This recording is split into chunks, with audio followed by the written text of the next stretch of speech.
Hi, my name is Nini and welcome to Dads Can Cook. Today we profile a successful businessman who's carved a niche for himself throughout the country by keeping our houses and offices clean. He is a very busy man, traveling 2 to 3 times a month, but he believes very strongly that family comes first. He is a top businessman and entrepreneur with high professional standards. A hotelier by profession, he studied at La Roche in Switzerland. He is Group CEO of Parapet Group of Companies, composed of 2 companies, Parapet Hospitality and Business Institute and Parapet Cleaning Services, which is a top 100 company in Kenya. Parapet Cleaning Services has been nominated 3 times as a top management company. In 2011, he was voted a top 40 under 40 by the Business Daily. He was also the youngest Rotarian to become president at the age of 24 when he started the Rotary Club of Langata, and is currently chair for the Rotary Club of Kenya, running 52 clubs. He is happily married and a father of 2 gorgeous boys. Welcome, Alex Nyaga. Thank you very much. Thanks for having me. I run 2 companies, the Parapet Cleaning Services and the Parapet Hospitality and Business Institute. Parapet Cleaning Services was started 14 years ago, and it was to fill a gap that was there during the time when a lot of companies were looking at outsourcing the services. And we came up with that concept to actually provide a full one-stop shop sort of solution for housekeeping solutions. And that included not just about commercial cleaning services, but also the sanitary bin services, waste management, gardening and landscaping, things that I'm very passionate about, and sanitary bins, detailed car cleaning, the whole shebang about anything that has to do with cleaning. Parapet Cleaning Services employs over 2,000 staff and probably indirectly also reaches out to about 4,000, 5,000 families. These are primarily young people who finished education and were not able to get an opportunity to build their careers or to go back to school and to college and stuff. And for them, it's a thing that created a lifeline to be able to actually provide and do a service that is highly required in this society. I'm an early riser for one. My day starts at 5 o'clock in the morning. And well, it's basically getting ready for the day. I plan my day in terms of just getting things, knowing what I have to achieve by the end of the day. And then after school drop for my kids at 6 o'clock, 6:30 in the morning. I live in an area where there's very heavy traffic, so it becomes a bit messy. But they're doing the roads right now, so I guess it will be a bit easier for us to do that. So get to the office by around 6:30, 7 o'clock. Do my emails, check out my Facebook status and Twitter and everything that has to go with it, just to find out what's happening out there in the world. About 10 o'clock, 11, go out, meet clients, and then the rest of the day ends at 4:30. The career choice came up when I finished Form 4. Immediately it was to do hotel management. And bless my parents, they managed to get me out to do hotel management in Switzerland at a very, very, very prestigious school and very educative. It was a full-time course. It was a 3-year course at I call La Roche, which means the rock for those who may not know French. And this course actually took me through service in the first year. The second year I did kitchen, and the third year it was management. And it was just a dream come true. I mean, for me, the skills that we acquired from there could make you do anything that is in the hospitality industry. And that's why I ended up in housekeeping. When I got back from Switzerland, at that time, the hospitality industry was quite messy. It was just after a very huge slump economically due to the clashes that happened in Mombasa. And that did affect the hospitality. So I had no career build-up place to go to. The hotels were not hiring at that time. And without hiring, of course, there was no job for me. So I had to start thinking out of the box, so to speak. That's when I started putting my thinking cap on looking at the things that I studied in college, and housekeeping came up. When we got on board, we looked at setting up a company that is very professional, that will hire the technical expertise to actually provide a professional service for every new business. Any infant business is difficult and it requires a lot of passion and a lot of resilience to actually be able to fulfill what you have dreamt of. And that dream, led by the team that we put together, the board of directors and who are also shareholders, actually put a team, empowered them to actually deliver the dream of where we want hospitality industry to be taken to. So it was hard work. I mean, long hours. I mean, I remember we used to do proposals and sleep at 3 o'clock, 4 o'clock in the morning, and you have to be up 1 hour, 2 hours later to actually present them, and it finally paid off. I have a beautiful wife. Her name is Paula, and 2 lovely sons. My firstborn is Tyrese, he's 8 years, and Matthew, who's 3 years. The most important thing is family. That's your first creation. And that's why we're actually setting up these things for their future. You're living for them.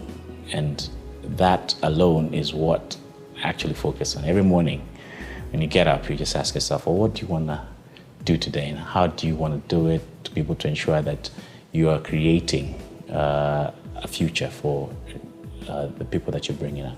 What I'd advise fathers of today is to be able to create a balance. I know a lot of times we've become known for being the hustlers. And hustlers has its own, I mean, if you hustle too much on one thing, any one of them, if it takes the huge toll of either you're concentrating too much on just working and you forget about family, I mean, it has its own consequences, and that's where you find breakups happening, and it's never a sweet thing. Alex Nyaga is a philanthropist and says his greatest joy is creating employment, enabling him to put food on the tables of thousands of families. His mantra is, be the change you want to see. I'd like to welcome Alex Nyaga into my kitchen today. Welcome, Alex. Oh, thanks. Thank you so much for coming in. It's so good to have you here. Well, thanks for having me here. So tell us, what are you going to cook today? And what are the ingredients that you'll need? Well, today I'm doing a chicken stir fry with noodles, with a twist of orange zest in it. A twist of, I like the way you say Very that. What do we have in front of us? Well, we have the vegetable oil here.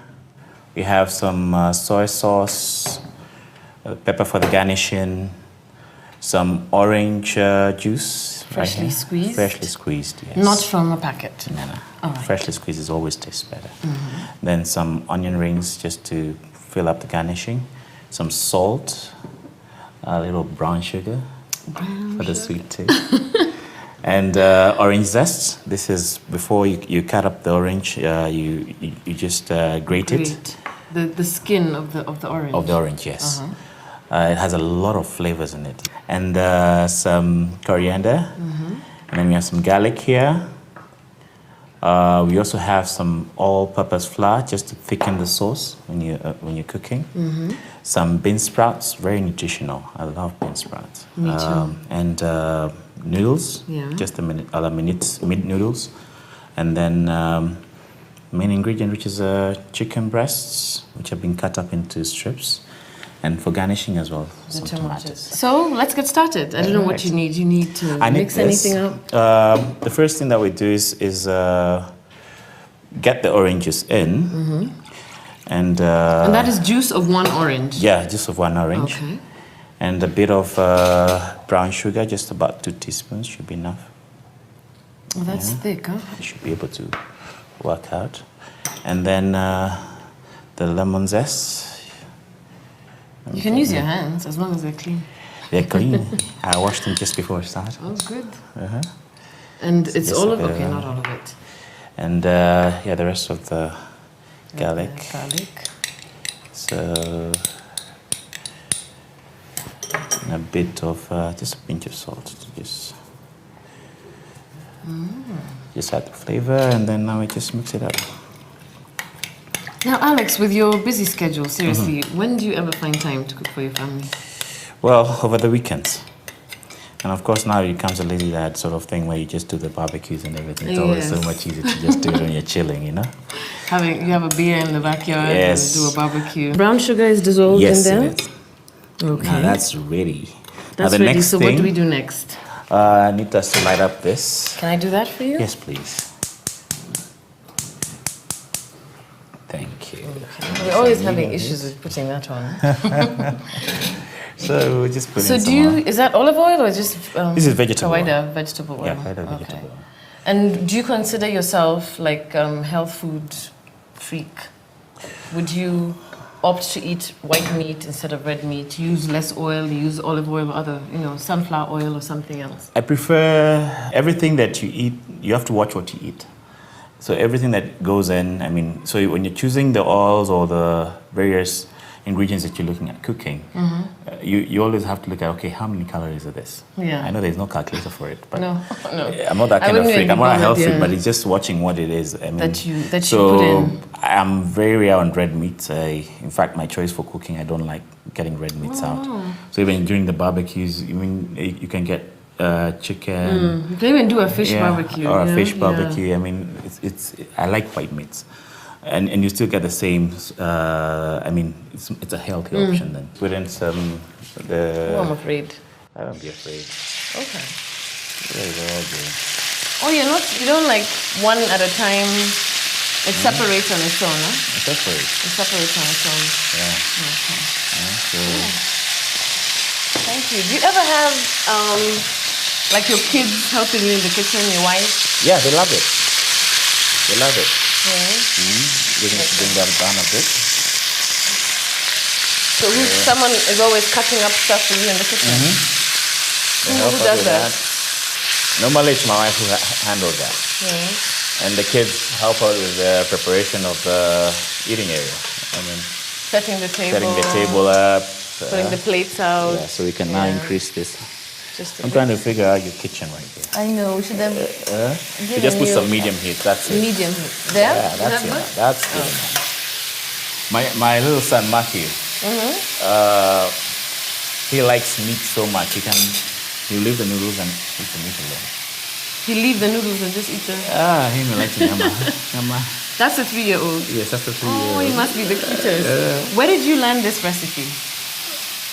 Just pick it up. Really? Yeah. A chicken stir fry. I told you in my second year I did kitchen a whole year. And it was always easier for me after work because in the hotel industry we used to work very long hours. And when you go home, you just want to get something simple. Short of just getting your belly and skumas just sorted out, it's always easier that way. But you want to get something, you're exhausted, you spend the whole day in the kitchen, you've just been smelling stuff, tasting stuff. Yeah, thanks to this, now you can see it. And that kind of thing just made me now look at recipes that are just easy to cook. Yeah. They don't take too much of your time, you just have to think about it. Yeah. And that is tasteful. I forgot to put something small over here. There was a soy sauce. Huh? Oh, the soy sauce. Yeah. And you had actually mentioned it. Yeah. So that's just browns the whole thing and just make it a nice thick sauce over there. Just put a teaspoon of it. Smells good. It smells delicious. Now this is the time we work at this thing. Oh. So. Yeah.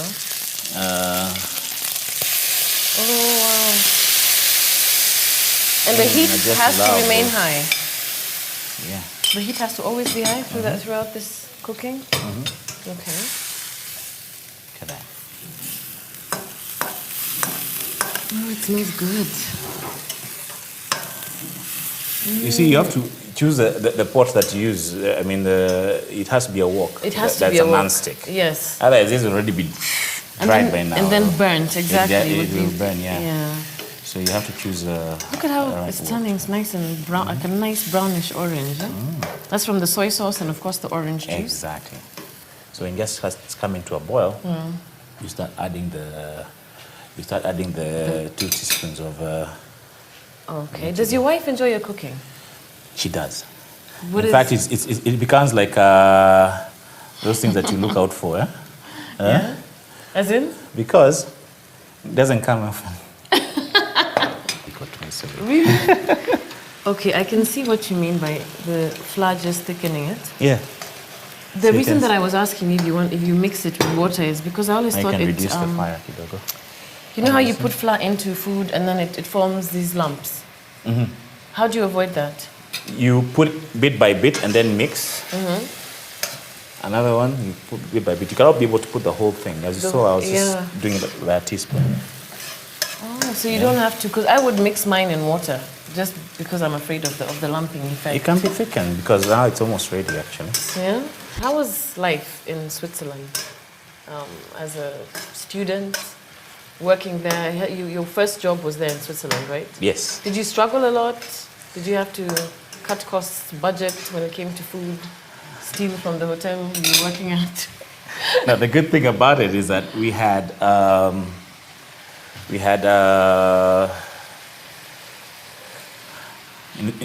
school was... That's just like so professional. It was full time. Yeah. I'm meant to have fun and just... Okay, so school was full-time, and? It was full-time, so the meals were provided for. And in fact, what used to happen is that because it was a hotel management school... Is it done? Well, almost done. Okay. The thing is, I wanted to add a bit of... Can I turn this off? Yeah, sure. Okay. You can turn that off. So you were talking about school. You need to darken a bit. Just a bit of that. So I was talking to you about school, and we had to basically... It was a hotel management school. Yeah. So first year service, second year was kitchen, and third year management. Yeah. The students were the ones involved with their practical. That's how it was done. So the food used to be cooked by the students when they're doing the kitchen practice.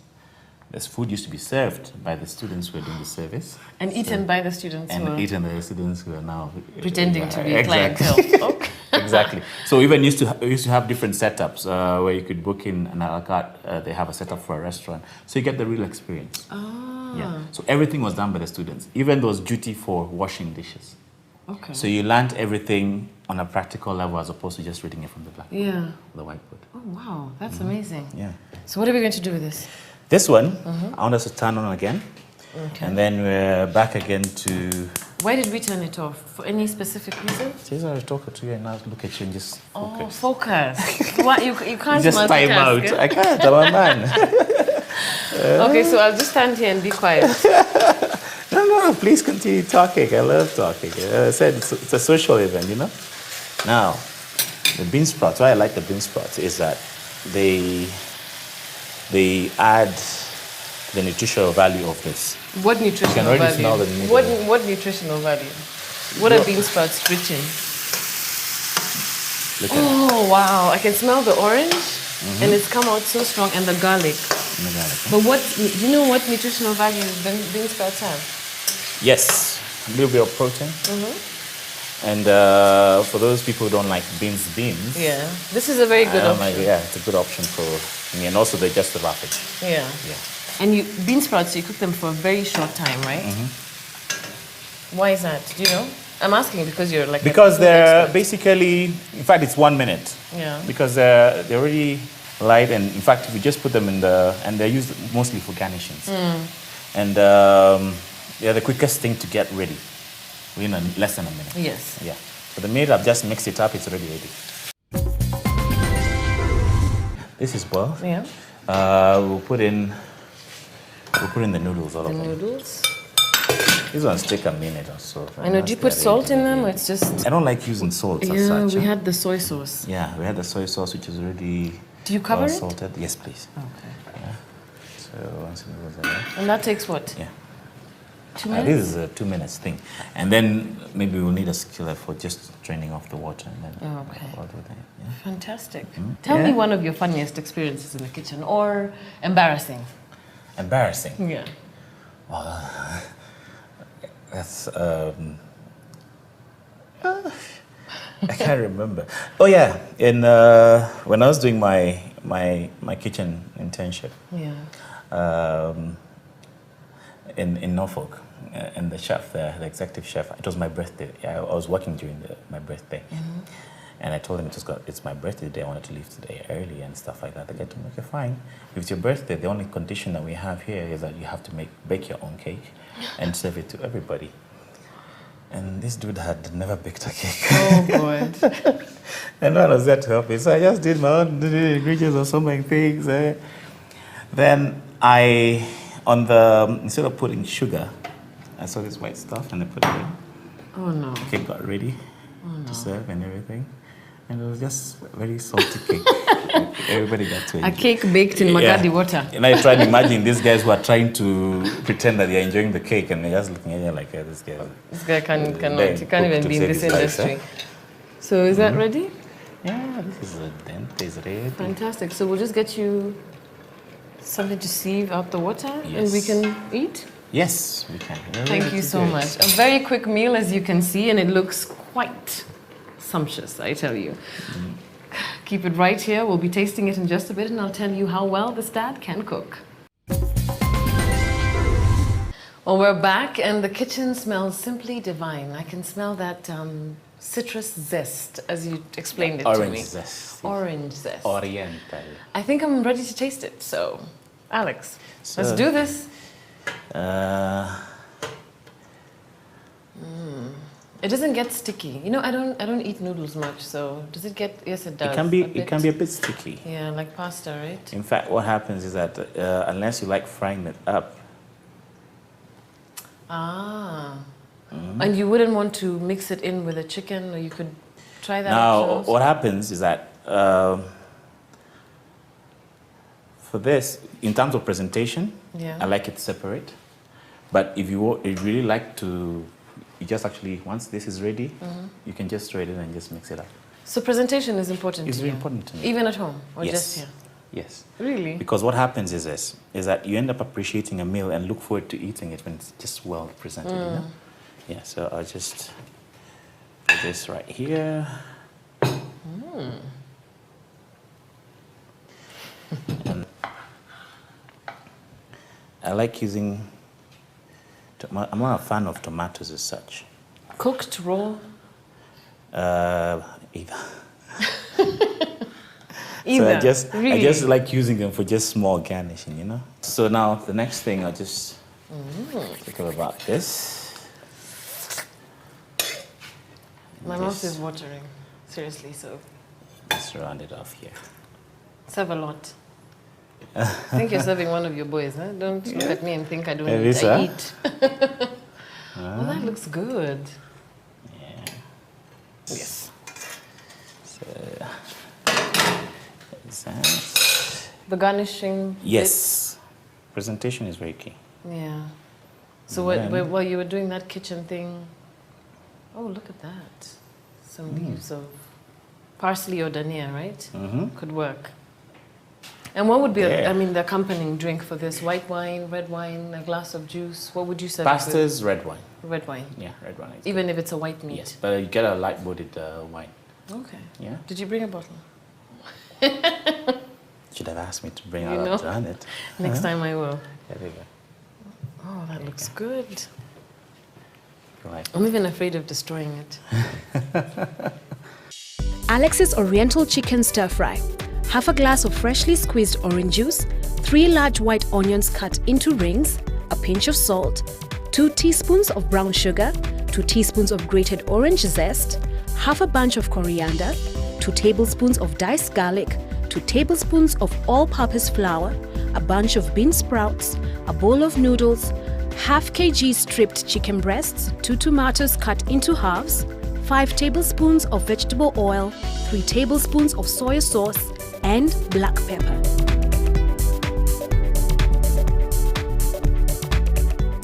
I'm going to try the chicken first because it looks amazing. And a big piece. Is that nice? Oh. Are you tasting the oranges? The oranges. And then the orange juice. And the garlic. Yeah. I can taste all that. Is it sweet? It's sweet. Thank you so much for sharing this recipe with me today. I have never even thought, seriously, as this is something that I could definitely try at home, and it's quick and it's easy. Yes. It is a beautiful meal, for sure. As in, this tastes heavenly. Try it out in your kitchen. If you have 20 minutes, you get home late, whip up what do you say, chicken breast, chop it up into strips, do the whole orange thing, and it tastes amazing. I can tell you one thing, this dad can cook. Voila, thank you.